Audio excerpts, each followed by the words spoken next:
families have an amazing opportunity when it comes to teaching their children about entrepreneurship.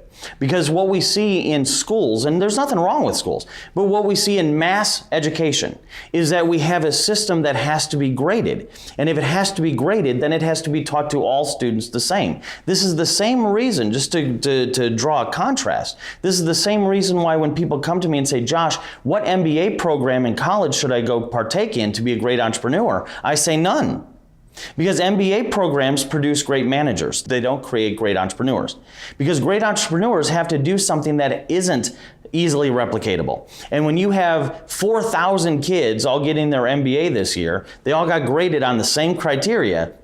All you did was create 4,000 people that are going to replicate answers and expect results. That's the same thing we see in just mass education. But the opportunity for homeschoolers lies in the fact that everything can be customizable and applicable. And now think about this. Since we used a church as an example earlier, think about this. Who are the naughty kids in school? Preacher kids. Why? Because every day the kid would hear, stay here, little Sally, mom and dad got to go to a board meeting. Stay here, little Sally, mom and dad got to go to the hospital to pray. Stay here, little Sally, mom and dad got to go feed the homeless. Well, who are the best kids? Missionary kids. Because it was, come on, Sally, we got to go pray for the homeless. Come on, Sally, the village burned down, let's go help. Come on, Sally. So they got to experience it. And that's what I love about homeschooling and entrepreneurship. Because now you get to do the same thing with your children.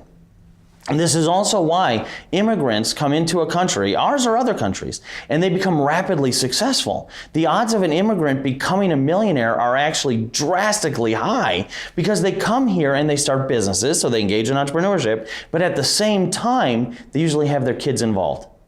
My favorite Chinese restaurant, I started going there years ago, and the kids would color in the last booth.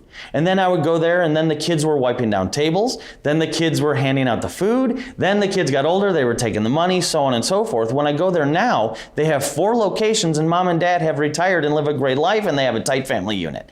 And that's a perfect example of how homeschooling encourages entrepreneurship, because they were homeschooling while they were in the restaurant. So when we look at that model and we apply it to every family out there, every family, even if some of the members of the family are going to still be employed for a while, every family needs to have some sort of entrepreneurship element to their family. And this allows that to happen because you can then take these kids and give them real world experiences.